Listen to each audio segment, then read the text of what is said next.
Assalamualaikum. Today, me and my friends gonna talk about compound interest and annuity. Without wasting time, let us introduce ourselves. Assalamualaikum, my name is Muhammad Khairil Bin Lukman. Hello, my name is Khairil Bin Lukman. Hi, my name is Khairil Bin Lukman. Hi, my name is Muhammad Irfan bin Basrah. Hi, my name is Muhammad Irfan bin Faisal. To start our presentation, let's hear about compound interest. Compound interest is calculated more than once during the term of loan or investment, and this interest is added to principal.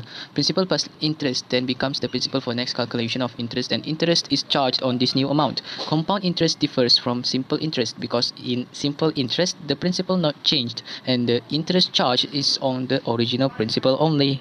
To find compound amount or maturity value or future value, we can use the formula S equals to P times 1 plus I with the power of N. We can also find amount of interest by using the formula I equals to S minus P.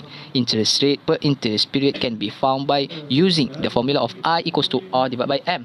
And lastly, number of times interest period can be found by using the formula N equals to M times T. Let's start with question number 1. What we're going to do here is to find the amount of maturity value if we sell the land now and invest in scheme which offers an interest of to 6.5% compounded monthly. This is the first option for Fatih to invest, and we adhere to tell the differences between the option 1 and option 2 whether which one are more valuable to invest. To find the maturity value, we can use the formula S equals to P times 1 plus I with the power of N. So let's insert the amount for every letter to find the S.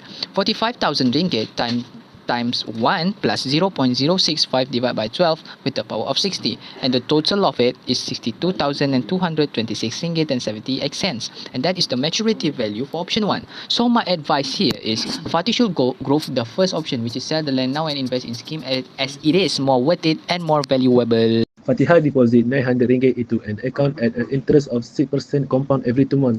3.5 years later, she made another deposit into the account. What is the value of the second deposit? If she wants the account to be worth 5,000 ringgit 5 years after the second deposit. S equal 900 bracket 1 plus 0.06 over 6 bracket power 6 times 3.5. So that equal to 110950 cent. 5,000 equal to P bracket 1 plus 0.06 over 6 power 6 times 5. After that, 5,000 equal to 1.3478, and then I will times between 5,000 and 1.3478, and the answer is 3,709 ringgit 75 cent. So 3,709.75 cent minus to 1,109.15 cent. So the answer is 2,660 cent. Next question. Fatima invests 15,000 into an account at interest rate of K% compounded every 4 months. After 8 years, the account balance is 21,955 ringgit 34 cents. Determine the interest rate K% compounded every 4 months. This is the formula that we will use in question 3. Replace the variable with the corresponding value. Just press the calculator to simplify the equation step by step to calculate K%. The answer you will get is 4.8%. 3B. Total amount if the investment was extended for another 2 years. Use same formula in this question and you will get S equals to 24,149 ringgit 80 cents, and that is the maturity value. 3C. Total interest and for 10 years is equals to 24,149 ringgit 80 cents minus 15,000, and the total interest is 9,149 ringgit 80 cents. What is an annuity? An annuity is a financial contract with an insurance company designed to provide a steady income stream. Future value. The maturity value of the annuity at the end of the term, also called as the amount of annuity, while the present value, a huge amount of money that must be deposited today to achieve the future value of the annuity. After the last withdrawal, there's no money left in the account. This is formula for annuity. Question 4a. Find the monthly payment. To figure out his monthly payment, we use an annuity present formula. To find present value, we need to take the trade-in value of the car and add it with the savings. Then, subtract the price of the new car. After that, input all the information into the formula, and we come out with the answer 759 ringgit 7 cents. Next, question B. We calculate how much interest he paid over the 7 years. Total payment are 84 months. To get 84, you calculate 7 years times 12 months, which equals 84 months. Now, let's continue from here. So, total payment equals 84 times 759 ringgit 7 cents, 20,762 ringgit 88 cents. Question 4C. Now, let's say he decides to settle the loan after 60 payment. To find out how much is left to pay, minus 63,761 ringgit 88 cents.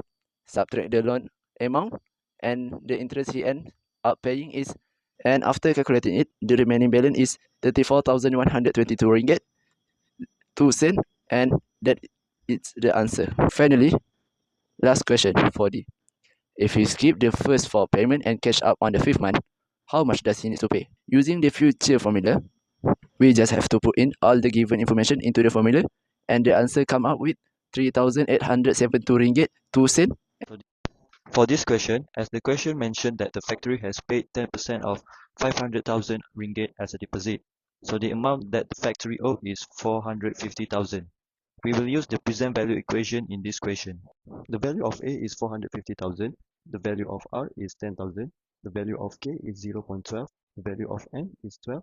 The only information that we don't get is value of T, which we will find the T. First of all, we need to insert all the information into the equation.